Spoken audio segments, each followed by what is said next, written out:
So, my name's Kay Jacobson. I'm going to welcome you to um, Schools of Psychology. This is our sixth part in a seven-part series.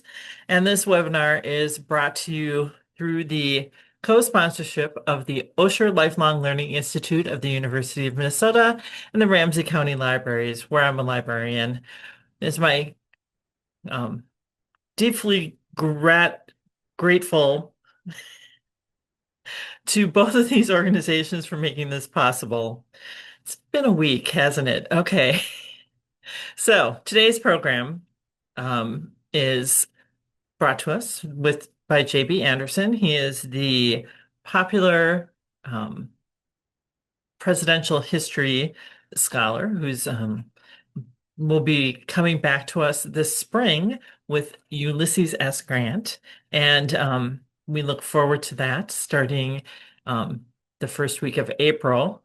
So sign up for that. If you haven't, you can always sign up over on the library website for that um, if you didn't get in through Ollie. So without any further ado, I'm going to hand things over to JB. You ready, JB? Yes, thank you. Okay. Now let's see, I need to get set up here. Great, I'm ready to go. Um, Last week we started talking about Erik Erikson, and I think we'll be able to finish him today. Next week I'll do B.F. Skinner and behaviorism. Uh, First, a brief review from last week, the first 43 slides that we covered. Erik Erikson was born in Germany and was Jewish. His mother was, his father was not, but Jews tend to trace their religious lineage through their female line. So his education was a total of 2 years in visual art, and he taught art, and he acted as a tutor for children. And one of the families were good friends with Anna Freud, Sigmund Freud's daughter. She also was a psychologist. And they got together. He got interested in psychology and ended up going into psychology. We also talked about his marriage and family, had a couple of sons and a daughter. He moved to the United States in the 1933, which was early on, but he could see the dangers in the coming Nazi movement. And even though he'd converted to Christianity, that made no difference. If you were ever a Jew, you were rounded up. So he managed to escape Germany uh, and came to the United States. And now we're ready to move on. We're going to talk about jobs that he had here in the United States. There were several. First one that we'll talk about is in Boston, Massachusetts. And that's where he emigrated to from Germany. And in Boston, when he arrived there, he was the first child psychologist in the city and the only one at the time he set up a practice. He worked at Massachusetts General Hospital. Don't have an image of that. But he also worked at Harvard Medical School, and that's the photo that you see here, our graphic on this page. And he had a private practice. So when he was working at the hospital and the med school, he also had a private uh, psychology practice. Still did not have a bachelor's degree. He had 2 years of college, but he had gotten so involved with other professionals and developed a philosophy of his own that he was able to practice. Jobs in the U.S. New Haven, Connecticut, he moves to. That's where Yale University is located. The image here is one of the main buildings at Yale University. Now, he came here in 1933. So this is 3 years later, 1936. He's at Yale University working at the Institute for Social Relations, which is part of the medical school. Jobs in the United States, South Dakota, and California. He spent 2 years at Yale University, then got a set up to study Native American life, especially children, which was his specialty. So he goes to South Dakota, and in South Dakota, he looks at the Sioux Nation. You can see here the Dakota and Yankton Sioux are located in the eastern half of South Dakota. And you can see there are other Native American groups there, the Arikara, the Lakota Sioux, Poncha, and Cheyenne. And in California, he studies the Yurok. And he's got a comparison that he can do here then between the Sioux in South Dakota and the Yurok in California. This is Northern California. You can see a tremendous number of Native American groups. The one that Erickson studied was the Yuroks, and you can see they're on the Pacific Ocean right here, this reddish pinkish area. You go, holy mackerel, look at all these Native American groups. It's amazing the number of Native American groups in present day United States. There were over 400 of them. Major discovery was he saw differences in children between these two groups in South Dakota and California. He was surprised at that, thinking childhood everywhere probably had mostly similarities as opposed to differences. Now, Native American children were rounded up and they were going to be made into people with white European values. So you can see here, here's a group from Nebraska, here's a group from another state area. They're all wearing Western clothing. They all have short haircuts, which was not typical of Native children. They generally had long hair. And so the attempt here is to make them into white folks or with white values at any rate. Major discovery, Native studies led him to an even greater concentration in childhood studies because he was doing Native American studies there. Why the involvement in child work? Well, he had worked with these two women that you see here who were leading anthropologists, and Ruth Benedict pictured at the top and Margaret Mead at the bottom. And in working with these two women who were anthropologists, they were interested in childhood matters, and that's what drew him to that area also. He decided he was going to combine these two fields together. Anthropology is more of a group study of a group of people. Psychology tends to concentrate on individuals. So he does a kind of a combination here about with psychology and anthropology. After 3 years, he'd spent 2 years on the campus and then 1 year doing this field work in South Dakota and California. He quit working at Yale. This is 1939 now. He moves to Berkeley, California, University of California at Berkeley, located in the northern part of the state up near Sacramento, the capital. And he moves into the San Francisco area. And he worked at the University of California and the Institute of Child Welfare, plus a private practice. So he was part-time at each of those.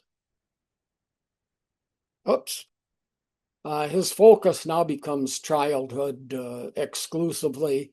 He sticks with that age group for the remainder of his life, his working life, and his retired life. And here you can see in the graphic a progression from infancy to childhood and eventually to adulthood. Worked at Berkeley for 11 years, so 1939 until 1950. Why did he quit?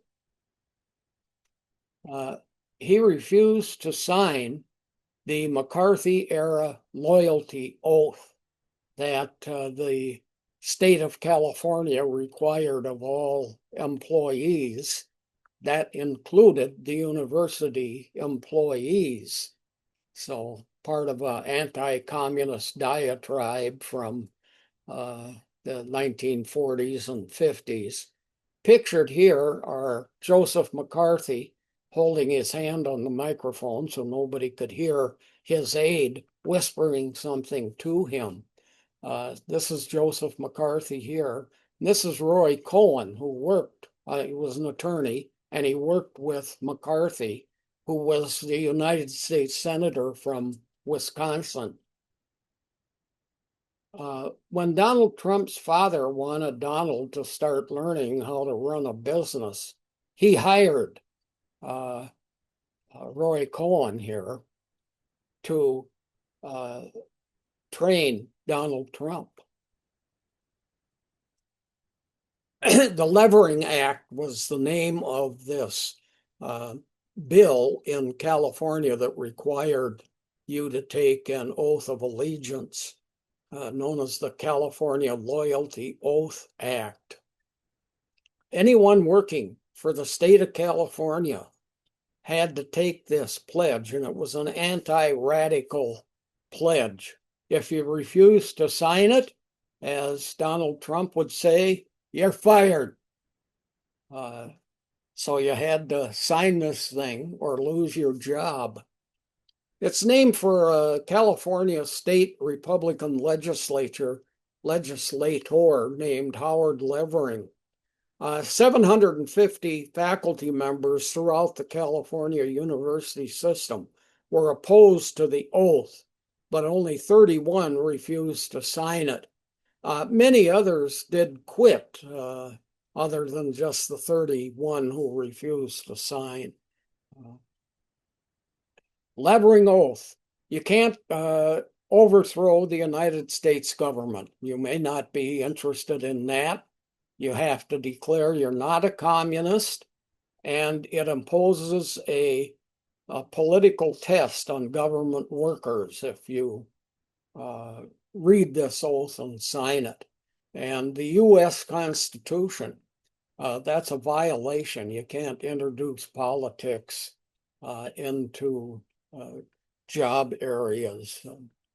Earl Warren, pictured here, who became Chief Justice of the United States Supreme Court, was previous to being Chief Justice, he was the governor of California, and he supported this act, despite his many liberal decisions on the Supreme Court, including lots of civil rights stuff. This is interesting or amazing.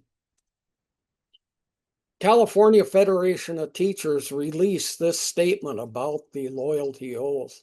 The Levering Oath is in contradiction to the federal Constitution since it imposes on public workers a political test for employment, deprives them of equal protection under the law as guaranteed in the 14th Amendment, and exposes them through its ambiguity to self-incrimination and perjury. So those are the reasons it's considered unconstitutional. Again, they're a violation of the 14th Amendment, and it's ambiguous and self-incriminating perjury stuff that isn't allowed. You can't make U.S. citizens do that sort of thing. 1953, United States Supreme Court decision, Pachman versus California. The United States Supreme Court refused to hear this lawsuit. It's not an issue of federal concern, is what the Supreme Court said, which is pretty amazing because it does deal with the U.S. Constitution. But the Supreme Court in 1953 obviously did not want to have to deal with that. In 1967, the California Supreme Court ruled that loyalty oaths and the Levering Act were unconstitutional. So this thing was in existence for about 14, 15 years, roughly. Some California institutions maintained a loyalty oath. However, a college, as late as 2008, a college in California fired a Quaker professor for refusing to sign a loyalty oath. Erickson was a victim of this and considered it a right-wing violation of the Constitution. He was one of two Holocaust survivors working in the California university system who quit their jobs rather than sign the oath. At the federal level, Harry Truman was opposed to this, but there wasn't much he could do about it. So he decided that he would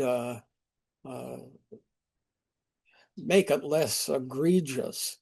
And he issued Executive Order 9835. The oath is required only if you're not a member of the Communist Party or the Nazi Party. Well, what the heck? So this was considered a compromise, less corrosive than the California law, but still ridiculous. I had an experience with this. I was a student in the 1960s, and at Christmas time, the United States Post Office in downtown Minneapolis, pictured here, it just has an excessive amount of mail. So they would hire college students. So I went there. My father worked there in the personnel department. So it was an easy in for me. And they told me I had to sign this loyalty oath. I thought, oh boy, I mean, I was opposed to it. But my dad worked there, and and it was just for a month. And I went, yeah, okay, I'm not going to cause any trouble. So I signed the stinking thing and got paid working 3 weeks, helping with the tremendous amount of mail during the Christmas holiday season. Jobs in the United States, back to the East Coast and Massachusetts. Erickson heads back as far east as you can possibly go. Gets a job in Stockbridge, Massachusetts, which is located here where this red outlined area is located. And the state of New York is just to the south here, so it's on the New York state border. And he's back there. And the job that he received in that area was at the Austin Riggs Center, which is a mental health facility, and worked with emotionally compromised children there. Norman Rockwell lived in Stockbridge, Massachusetts, where Erickson had now settled after giving up his position in California. And as an adult, Rockwell went to Erickson and said, I need some help. And he and Erickson worked together for a while and ended up becoming friends. And here's one of Norman Rockwell's many illustrations that he did, this particular one of Erickson, who had become his aide and helper. Here's Norman Rockwell himself at work, sitting at a table. You can see he's got a pencil in his hand. Rockwell did lots of images of children, so that was of special interest to Erickson also. And here you can see paintings. These are two different paintings done by Norman Rockwell. Did a lot of illustrations for magazines in the U.S. Then moves to Pittsburgh, Pennsylvania. While he's working in Stockbridge, Massachusetts, he's also working in Pittsburgh, Pennsylvania, and at the Arsenal School of the Western Psychiatric Institute. And this is a picture of that campus area there, this Arsenal School of Psychiatry. They have the tower.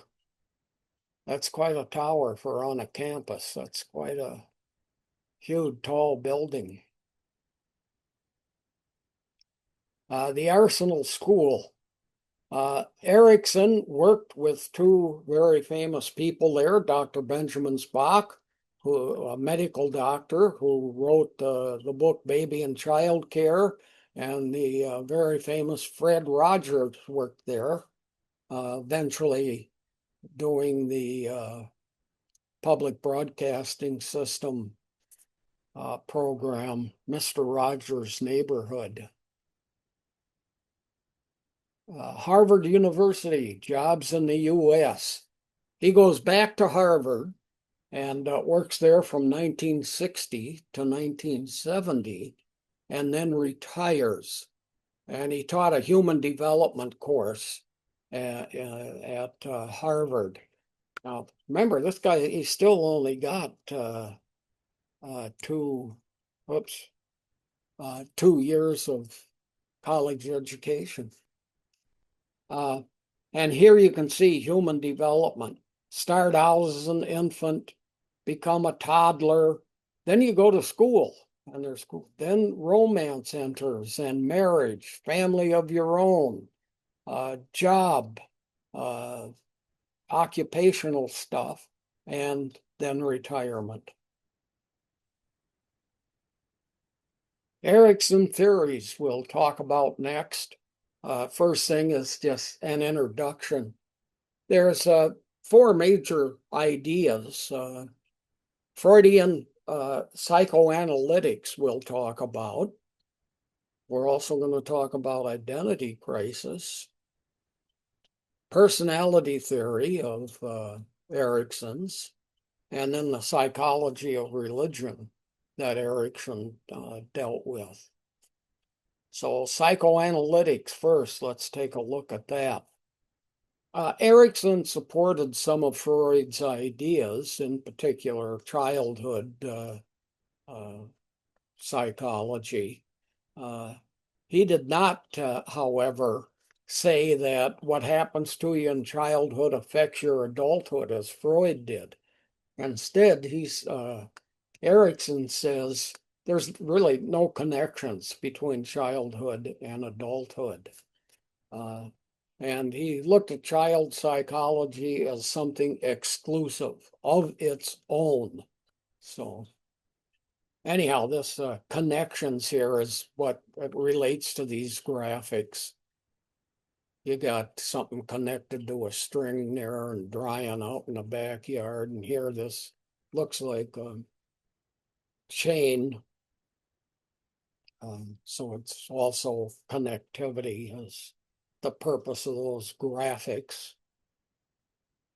Erikson also did uh, very little with parent to child relations. So how does the parent affect the child? Didn't deal with that. And we'll talk more later about connections, relationships, discrepancies between relationships and childhood and etc. We'll talk about that a bit later.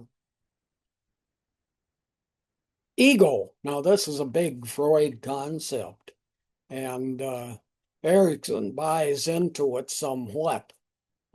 Major concept. How does a child gain a sense of self? Well, ego means self. Erikson said, you gain that identification by what's going on in the environment around you, the surroundings that you are involved in as a child. It's not a concept of the self. It's about you in the environment, according to Erikson. So get rid of the E and just go ahead. This is a famous Erikson childhood logo. It's not about selfhood. It's about moving ahead into adulthood, childhood. Psychoanalytics, we're going to talk about the stages of development. Now, Freud had these 5 stages that you may remember that we talked about early on this quarter: oral, anal, phallic, latent sexuality, and genital stages. And here they are. Here's the oral stage, birth to 1 year. You're getting food through the mouth. That's the oral stage. Anal stage, 1 to 3 years. Bowel movements, bladder control. Here's a phallic stage, 3 to 6 years. This is about genitals, discovery of the genitals, identification with gender. Latent stage, 6 to puberty. This is you develop a libido, a sex drive. And then here, 5th and finally, the genital stage, puberty to death, maturing sexual interests. Erikson does mention adolescence in his writings and moving from childhood into adolescence, but he calls adolescence emerging adulthood is the name that he gave to those teen years. Psychoanalysis, the ego. Each person wants an identity. You want to be part of the crowd. It's a concept of individuality. That's what Freud thought about ego. If there's no development of a concept of the self, you end up being very confused. Role confusion.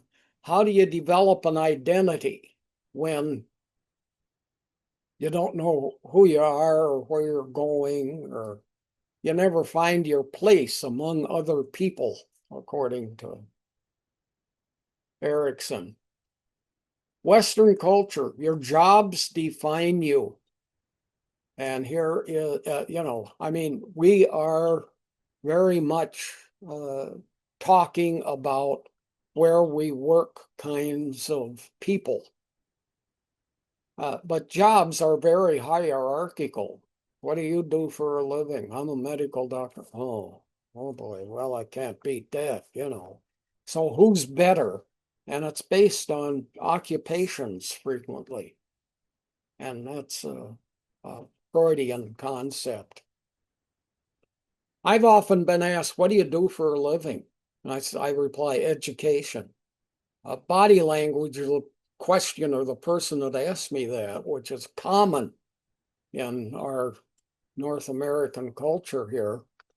Body language goes into superiority mode because educators are generally, they're placed kind of at the bottom of the occupational list or near there anyway.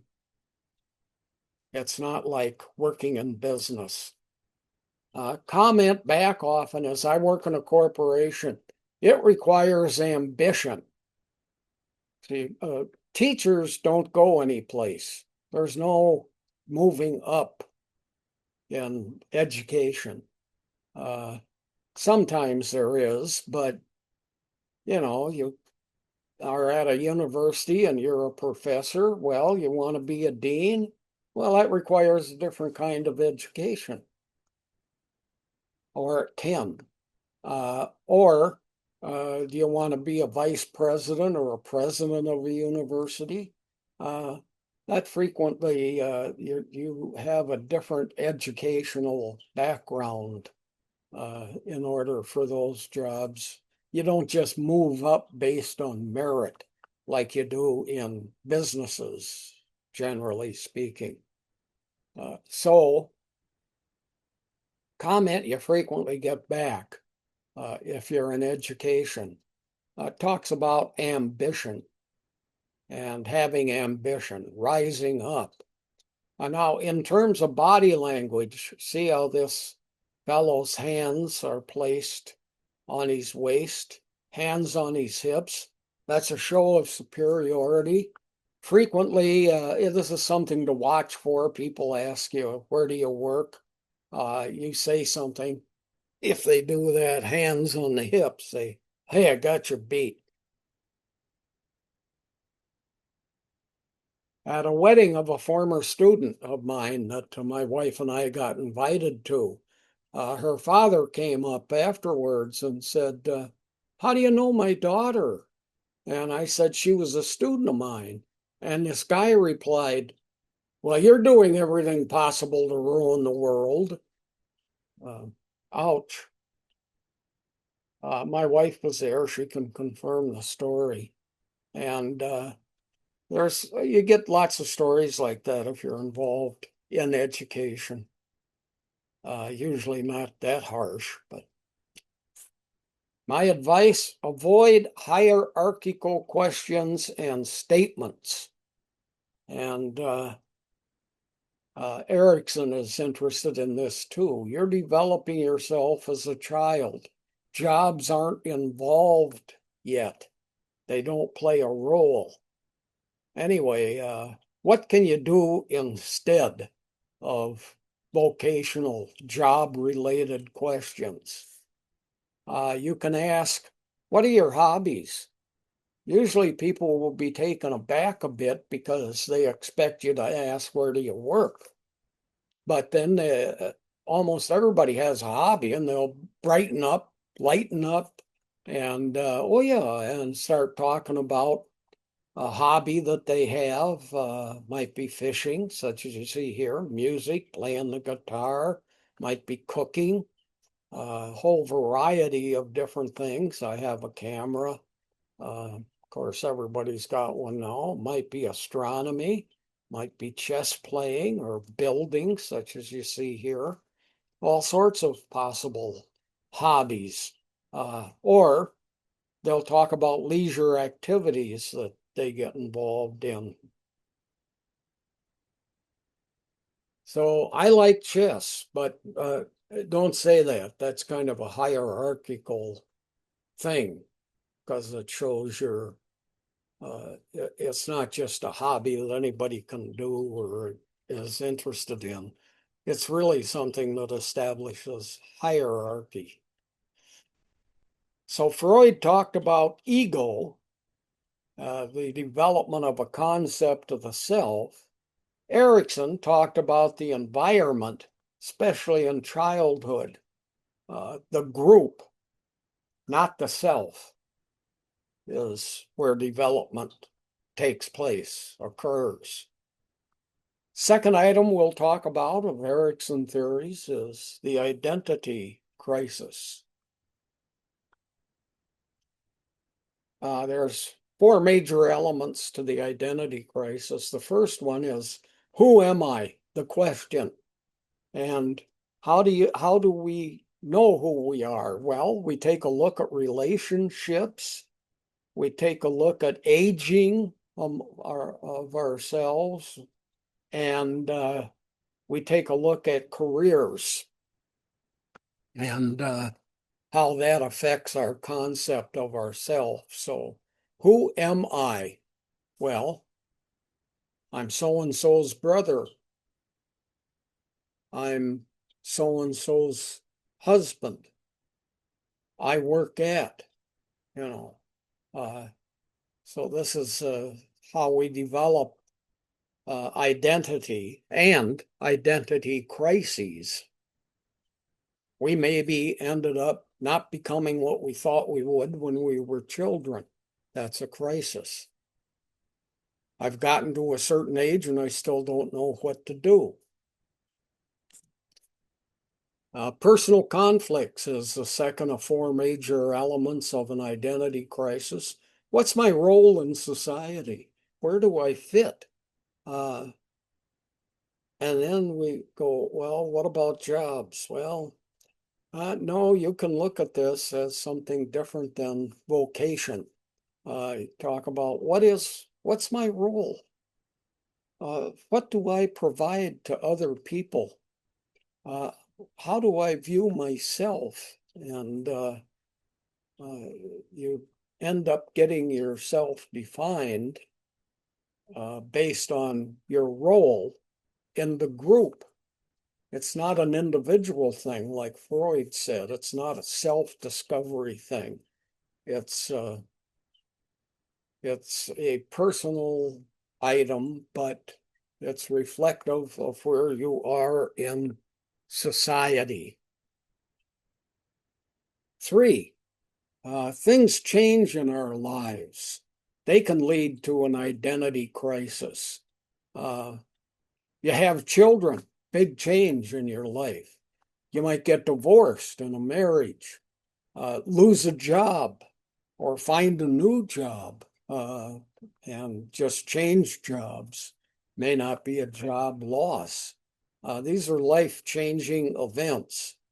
So Erikson says part of our identity and where we can fall into a crisis situation is when we have children, when we get divorced, or when we lose or change jobs. 4, meaning in life. Find your meaning. What I mean, for a lot of people, this happens.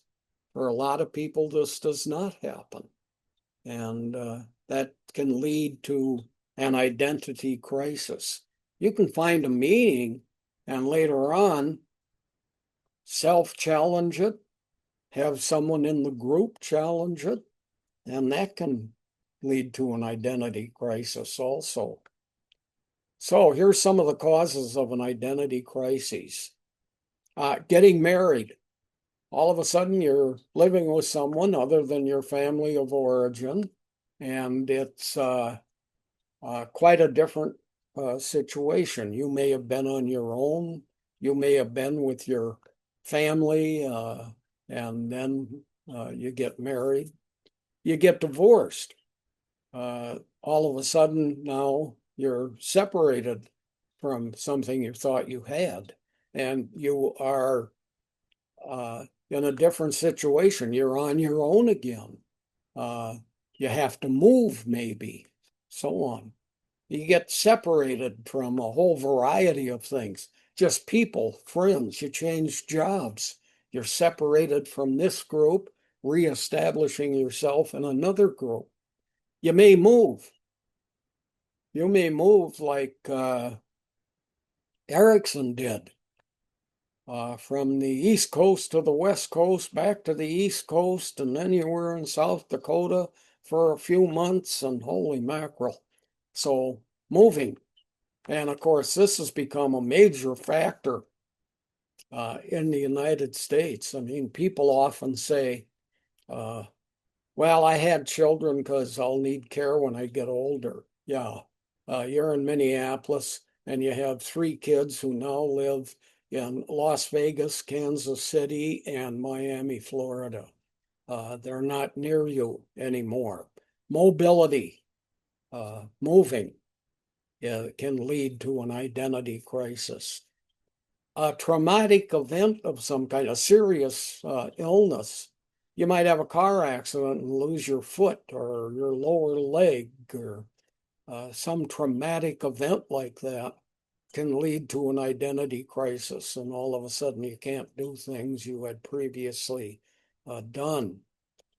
Death, loss of a loved one, uh, and the loss doesn't necessarily mean death, but uh, it could mean the absence of someone that had been important to you, or the death of someone important to you, a loved one, can lead to an identity crisis. Boy, I got to start all over again. I got to go back to thus and such 20 years ago. Or losing or getting a job can lead to identity crisis and health issues. Uh, these health issues can happen in your 20s to your 60s, can be something dangerous, but certainly you'll begin facing these things in your 60s to your 80s, these health issues. Need to move to an apartment. I can't handle the stairway anymore. New health issues as you age. Treatments for identity crisis, according to Erickson. You look inward, ask yourself about yourself, and try to react to what's happened to you. Try to find something that you can do to replace uh, what led to the crisis. So ask about yourself. How did this happen? How was I responsible?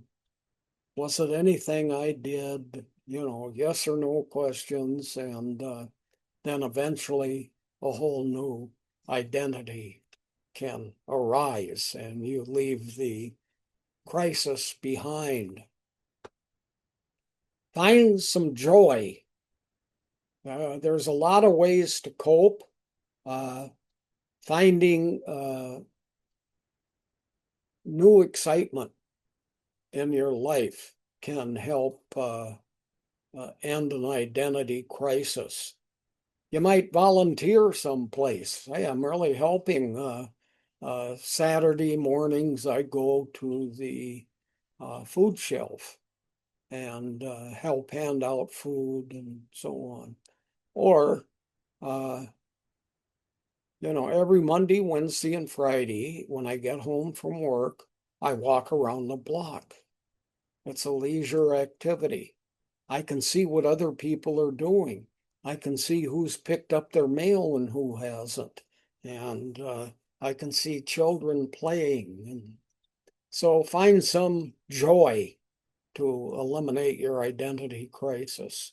A third way to treat an identity crisis: get some support someplace. sports, exercise, join a group, go seek professional therapy, get some decent advice, or develop some new interests. Ask other people what they do.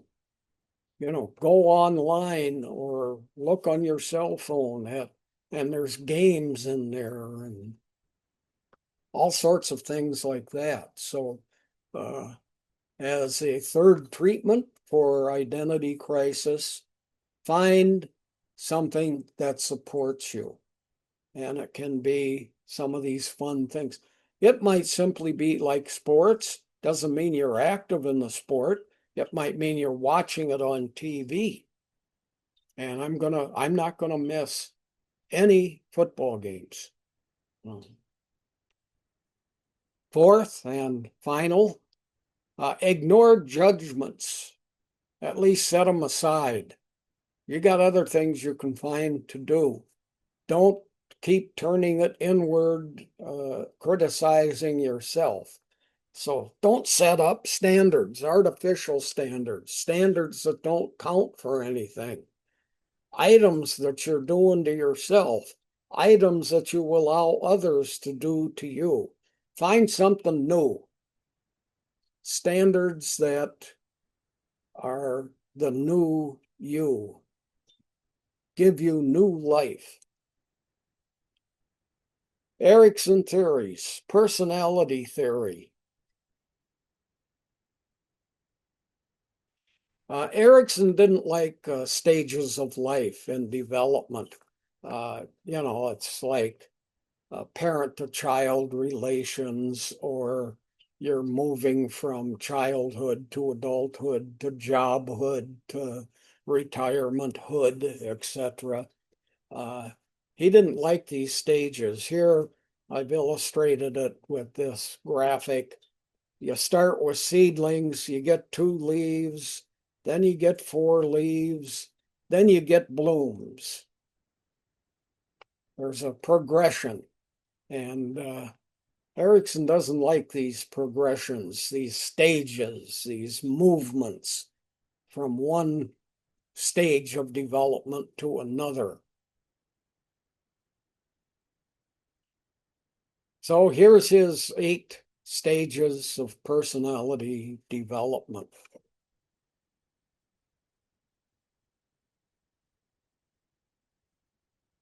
And these 8 stages are all stated as either or type of comparison or juxtaposition. First of the 8, trust versus mistrust. So there are people that you're just not gonna, anything they say, forget about it. Or that's good advice. I get good advice from this particular person. Trust and mistrust.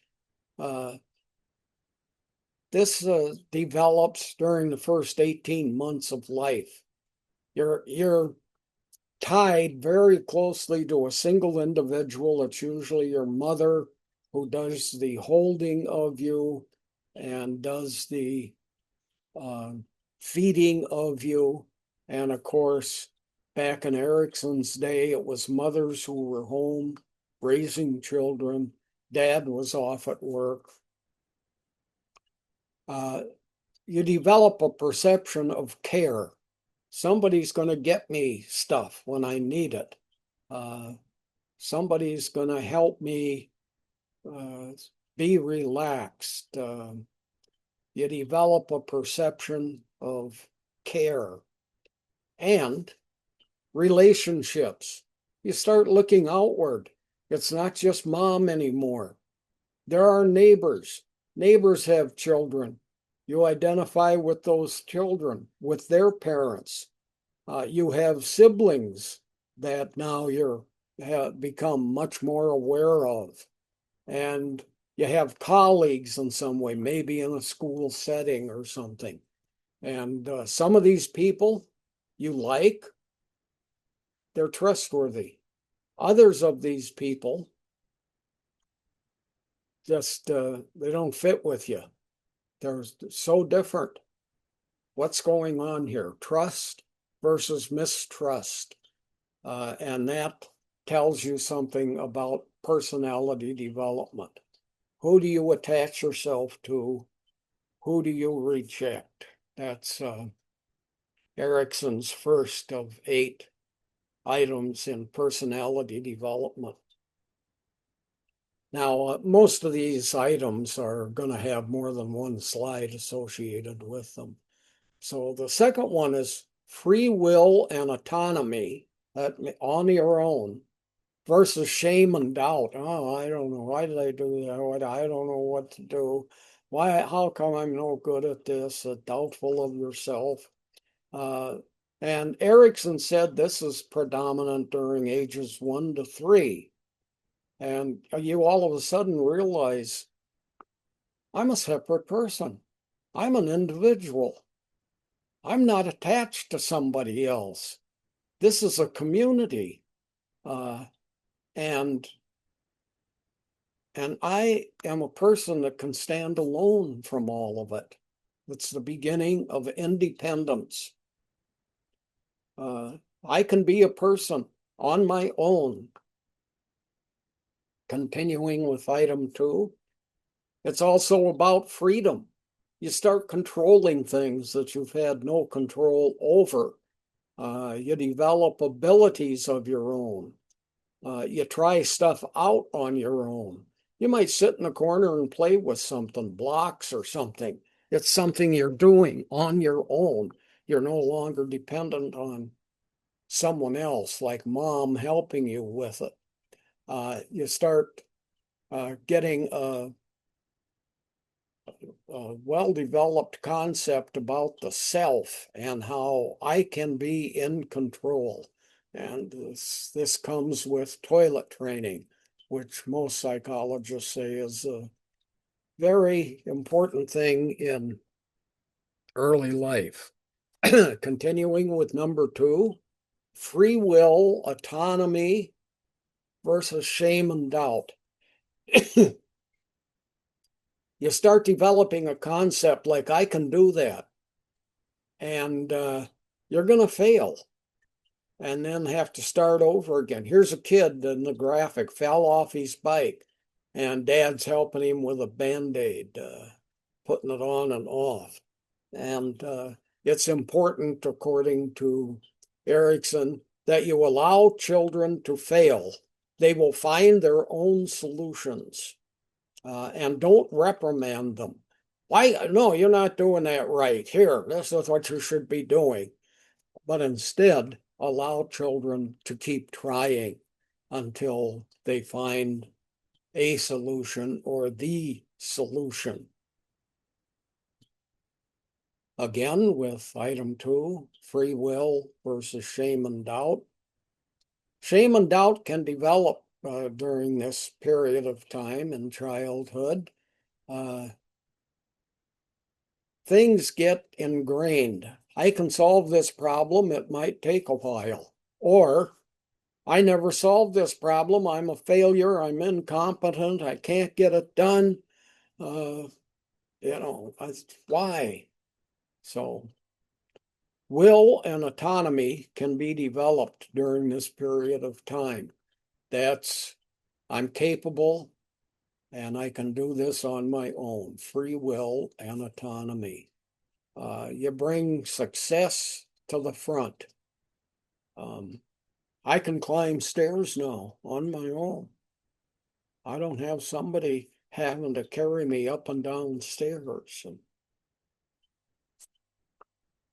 Item 3 of 8, initiative versus guilt. And this is roughly ages 3 to 5. We're still in childhood here, which is Erikson's major area of concern.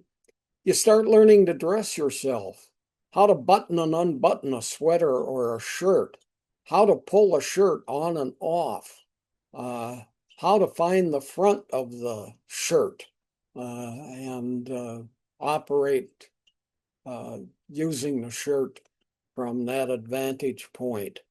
And you also, this initiation and guilt, you start interacting with other children far more than you ever had before. Everything had been pretty much alone, and now you're interacting. And interaction leads to games and activities. And a lot of time, these games are things you create. They aren't things, here's a box, open it up, follow the rules. A lot of times you make up your own game. Uh, hey, we can do this, that, or the other thing. So you accomplish tasks during this initiation period. If you don't get these things initiated on your own, guilt can set in. So build confidence. That's what it's about. Continuing with item 3, if you're not allowed to do things by yourself, guilt can be what begins to happen. Why do they keep telling me what to do? You sit in your room, hands in your head, whatever, as displayed in the graphics here. Confidence can be lost. Confidence can be never developed. Why should I even try?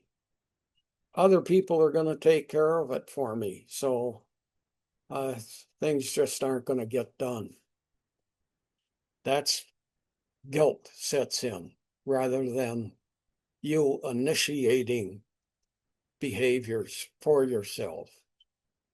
Again, number 3, you develop tons of questions during this period of time about how things work. Why is this in thus and such a way? And those questions need positive treatments. Frequently you'll say, hey, you're asking too much. Stop asking all these questions. Nope, let them ask questions. They're learning about the world and they're making stuff up about how it operates. And you can talk to them about how you see it, how they see it, etc. Continuing with number 3, negative response to questions leads to guilt, not initiation. So guilt will develop. Stop asking questions. You're a child. Children should be seen, not heard. Responses like that. Or, well, you should know that already. Why are you asking about that? You're 5 years old, stop asking questions, etc. So, initiative versus guilt, self-discovery versus what's wrong with me. Item 4 of the 8 personality development characteristics of Erik Erikson, competence versus inferiority. Your ability to do something, your ability to feel that you can't do something. Ages 6 to 12. You've started school. Schools have rules. Sit in your chair and face the front. Don't talk to anybody. When a bell rings, we get up and leave. When you're in the hallway, keep walking. So you're interacting with groups of people in a school setting now. There's rules, there's a group, and there's a whole lot of different ideas about what's going on. It's a diverse situation. Family is much more structured, individualized, maybe, than it is when you get out into school and you see a much broader range of things. Comparison to others is done. Boy, I like that guy's hair. Why can't I have my hair like that? Or where'd you get that hat? I want a hat like that. So you're seeing more diversity. You're becoming competent about what you like or don't like. And if that isn't allowed to develop, inferiority sets in. Competence versus inferiority. Next slide, ages 6 to 12. There's a new leader in your life. It's the teacher. Frequently, grades kindergarten through sixth, it's often females. That has changed over the course of the last 50 years, but the restrictions are mighty. You can begin to feel pretty incompetent about what you're doing because you got a whole gigantic set of rules that you have to follow. Yet when the teacher's talking, you don't talk. And I remember when I was in second grade and learning to write, everybody had the same pencil, and it was a big round pencil. I mean, as big as my index finger, and it was green. And if yours got down to where it was too short, or if you lost it, you had to buy another one, and they cost 2 cents. Well, that happened to me. I was nervous about going to the teacher and having to buy another pencil. So I made my much older brother, I said, go buy me one. And he came back with one, and it wasn't green, it was yellow. So I took the yellow one to school, and I'm trying to hide it, and I'm writing, and the teacher says, Jamie, where's your green pencil? Or whatever the ongoing color was. No, you have to have that. I want to talk to your mother. When you go home for lunch, have her come over here. I sent my mother over there. She gave the lady 2 cents and came home with the right colored pencil. So you got rules now. Lots more restrictions in your life when you become a part of a much wider based group. 5, identity versus role confusion. Who am I? Or I know who I am. So self-questioning can begin. How am I supposed to be behaving? Who am I? What's my future? Why do some of these people accept me and others don't? And you either learn to live with it, or you become very confused, or you adopt an identity. This is goal setting gets started. What do you want to do? I want to be on the track team. You know, we go out for recess, and there's a slide, and there's a merry-go-round, and there's a track we can walk around, and this is the one that I want to do. You start setting personal goals for yourself. I like recess the best. I like movies then. I don't like just having to sit and listen to somebody talk at me. Self-determination. Parents need to allow for this. You listen to what this kid has to say, etc. Don't tell them what they have to be, although there's got to be some of that. But parents, they got views. They want you to have those same views. Erickson's father was a medical doctor. He said, Eric, you're going to medical school. That's what he heard his childhood life. And then he ended up telling his dad, I like art. So he went to art school for 2 years and ended up tutoring children about artwork and so on. Quite a different thing at any rate. So anyway, self-determination. discover for yourself what you want to do. Parents will maybe be telling you a lot of what their expectations are. That can lead to role confusion. If they aid you in your search or talk to you about here's positives and negatives about that, you gain an identity from it then. Number 5 still. It's me versus my parents.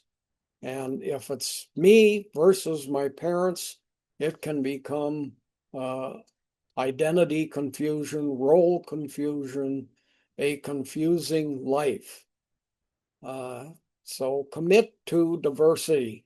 There's a lot of people out there that are a whole lot different than what you think people should be like. What's wrong with other people? Well, nothing. They're different. The world is a diverse place. Item 6, intimacy versus isolation. And this is ages 18 to 40. Adulthood, stage 1. Beyond 40, you got another stage. Things begin to happen. Courtship, dating, marriage. You might end up having children. There's a family life. You're not you had a family of origin and you identified with them. Now you got a non-family of origin, one that you're creating yourself. That has to get established. There's a whole nother set of bonding. You bonded with your family of origin. Now you got a family of your own making. Love, intimacy, caring, sharing. Different group of people, and you had a choice in it. You weren't born into it. Isolation can result if you don't make this switch. Divorce or death can cause this kind of isolation, this sense of being alone. Here's a couple of graphics that show people, oh boy, what do I do next? Intimacy versus isolation. Do you identify with other people and their diversity? Do you turn inward? Generativity, number 7, versus stagnation. Ages 40 to 65. By now, you should know who you are. You know what it means to be living and doing things that are expected of you. You're settled. Well, it doesn't happen to everybody. You generate yourself and you keep it going, or you stagnate, you stop. Again, you're earning a living, you're occupationally settled.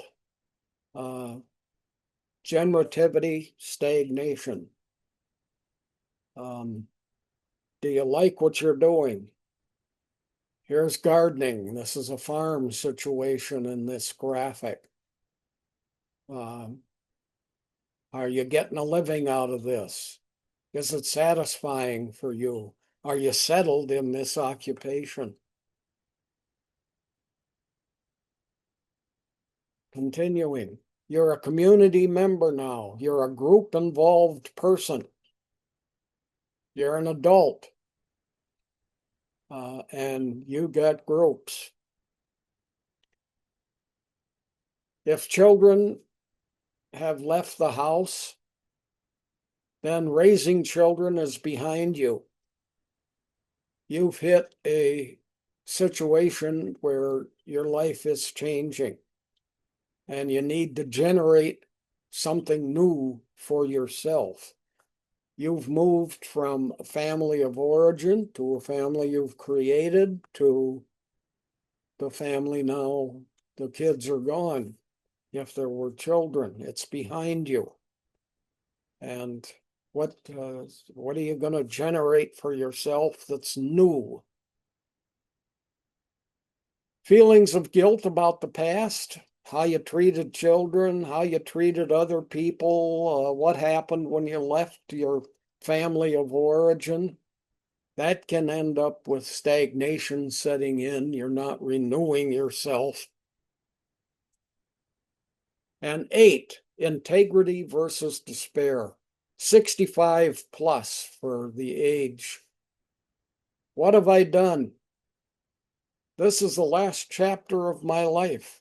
What am I going to do? What does it mean in the past? Can I be accepting of it? Do I find guilt about it? Or do I move on into this next stage?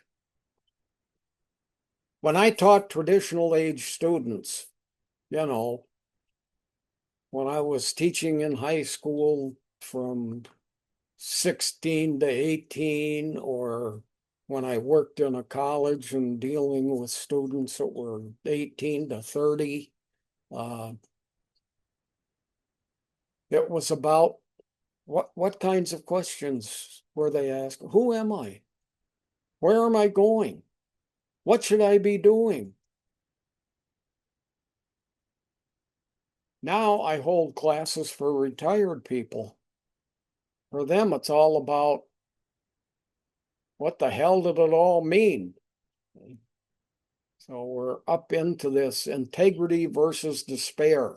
It's about looking back or creating a new, I feel good about what's happened, or why didn't I do things different? Now, I said there were 8 stages. Here's the 9th one, but it's not from Erickson, it's from his wife.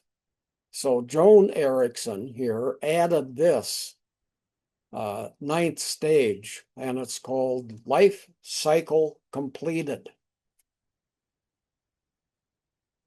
You live into your 80s and 90s, maybe.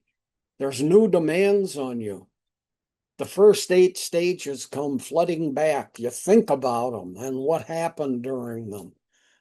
It's a period where you can feel haunted. Where, what do I do now? Living into the 80s and 90s. Who can I trust? What's happening to me? Do I have control anymore? Is there intimacy anymore? Basic trust needs to be renewed. You start over. Things are changing. What do you need now? I've always said, I need to keep my computers going and active, and I need to know what's on TV and what I like and what I don't like. And there are now places I can watch movies there. I can stay at home if I want, etc. Positive outcome for each stage. All of these 8 stages that Erickson developed, if you move through them well, he calls that virtue. You have established virtue for yourself. Positive outcome each stage. What's virtue mean? It means strength. It means you're in control for yourself, but you're allowing others to have a life also. Here's a look at these traits again. We have trust versus mistrust, free will versus shame and doubt, initiative versus guilt, competence versus guilt, identity versus role confusion, intimacy versus isolation, generativity versus stagnation, and integrity versus despair. These are the traits that people need to develop, or what happens if you don't move on to the next stage. They are opposites of each other. Both extremes have to be understood. and you can maintain virtue. Finally, that part's over.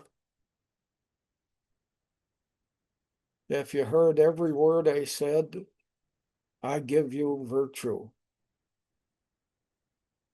Erickson's theory, this is the final thing here. It'll just take a couple minutes and then we can move on to any questions or comments that you might have had. Psychology of religion. Lots of religious people and religious organizations are very accepting of the ideas of Erickson. Religious groups like them, especially Christianity, but all of these religious groups tend to like these stages of development. Erickson says religious traditions can be very important, especially in the lives of a child. You're getting rituals here, how to behave. You're showing growth, acceptance. Here's a set of values. Here's how you should be. It helps you fit all these things together. Ritual, you sit in a circle or something. There are rituals in religion, and they are good in life, according to Erickson. So each stage awarded with ceremonies. Erickson created a term, homo religious. This is people who attain concern for others. That's what it ends up being about, concern for others.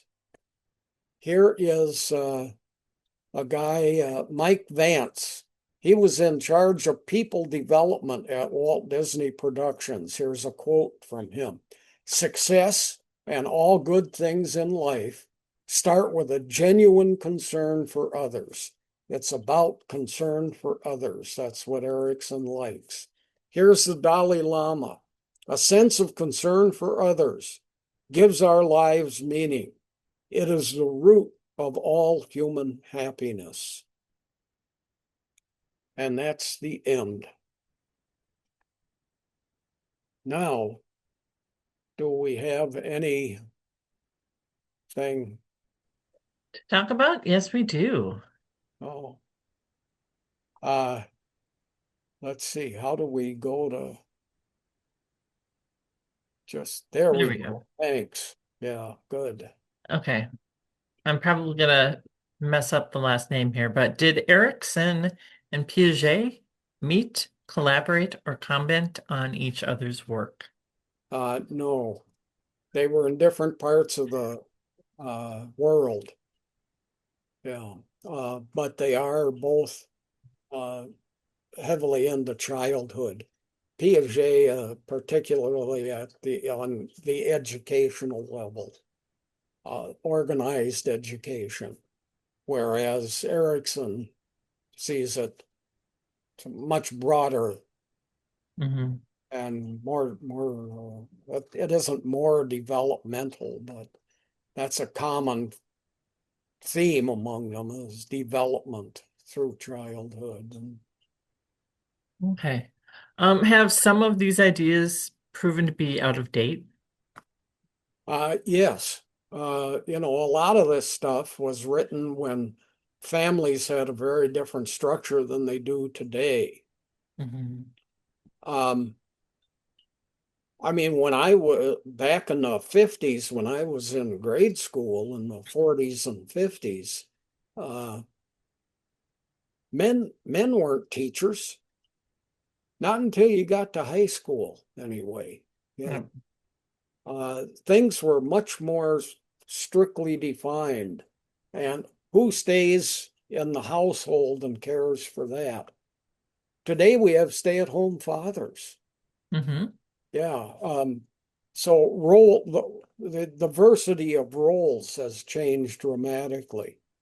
So has what we allow different racial groups to do. Interaction between racial groups has changed dramatically, and people aren't held back or pushed forward based on the color of their skin. There's been massive changes in the 20th century in particular. Um, so Okay. Did Erickson write about his reaction to learning his dad was his stepdad and how that may have affected his life's work? yeah, he claims that that made a big difference. I mean, there's a shock there, Hmm. and you weren't told about that. I had a friend, I think I told this story last week, who both of her parents were killed in an accident. So she and her sister went through their papers, and both she and her sister found out they weren't biological sisters. They weren't the children of the couple that had raised them. They were never told that. Um, and that's exactly what happened to Erickson is, uh, it's not uncommon for you to wonder, why was I lied to? Why couldn't people tell me, you know, that it was something else, someone else in addition to you, and so on. So yeah, it does something to you. So, Or um, does the Buddhist concept of living in the present become extremely important vis-a-vis stages of human growth? yeah, and this is where Erickson, talks about religions and ritual. You really learn quite a different thing, because there are religious groups Hmm. that do not have a god. Buddhism is one of them. I mean, I'll tell, people will tell me, well, all religions have a god. I go, no, they don't. Shinto is Japanese. It's ancestor worship. It's about keeping track of your ancestors. You leave a diary for the next generation. I can go 14 generations back if I'm in the Shinto religion. Buddhism, there's no God, but there's this sense of uh, uh, enlightenment. And, well, what about Buddha? Wasn't he the God? No, he is the first human to reach enlightenment. Uh, so it varies, and it depends on, what, if there's a God, you're generally, you're not more restricted, but there's certainly, there's a different set of rules, kind of. Um, So, we're open for more questions. I'm gonna pose one. Going through his list of like the changes that can happen, I was thinking of those. I remember hearing of them as stressors, such as job change, death in the family, um, even like getting married, because stressors can be good and bad things happening. They don't always have to be negatives. The positive things can be stressors also. Um, And I was like, at first I was like going, oh, it seems like he's just focusing on these negative things like divorce and death. And then when I saw the more expanded list, I was like going, there we go. Job change, moving, um, marriage, things like that, a birth of a child. Those can all be positives, but they are changes still, and they can be um because before it seemed like he was focusing on some negative things there, and it's like going, well, it's not all negatives. Good things can be stressors too. I mean, does he tend to take more of a view on, I guess it's holistic development, and so, And yeah, well, stress is a common factor, and hmm. it needs to change, or it can. And that change can be positive. Stress is a way of telling you that it's time to take a look. So, yeah. Um, Yeah, I can explain so many things when you're like going by. It's like, well, look at what you've been through in this past year type thing, or yeah. Yeah, well, and I think those 8 items of Erickson's that are, it's a positive and a negative. That's really stress and stress free too, you can say. You get settled someplace and then things change. You get the kids leave the house and now what happens? And you develop new, more positive notions or behaviors. And so, yeah. So, okay. Any more questions, people? We have 3 minutes to go here. Um, so we said we have what, one more week of schools of psychology. We have then like 3 weeks before the Ulysses S. Grant one starts. Let me double check on that. It's really almost a 4 week period. Yeah. It starts on the first. So there's the fourth is the last Yeah. session for this, and then April 1st is the first Ulysses S. Grant Yeah. program. If Yeah. people want to get signed up for that, if they haven't. So, And yeah. So, anyway, please inform your friends we're going back to the president's. There's been smaller attendance during these yes. psychology lectures. And Yes, well, it's in the Ollie booklet, and I'll be sending an email out to all of the former um, yeah. past attendees for the presidents. Great. So, otherwise, it looks like nobody has anything else to ask. Next week, behaviorism, B.F. Skinner. So, Thanks. okay. Then I guess we can say go enjoy the sunshine because the sun is shining. Might be cold, but the sun is shining. So, soak up your vitamin C and D um, and have a good day, everyone. We will see you next week, same time then.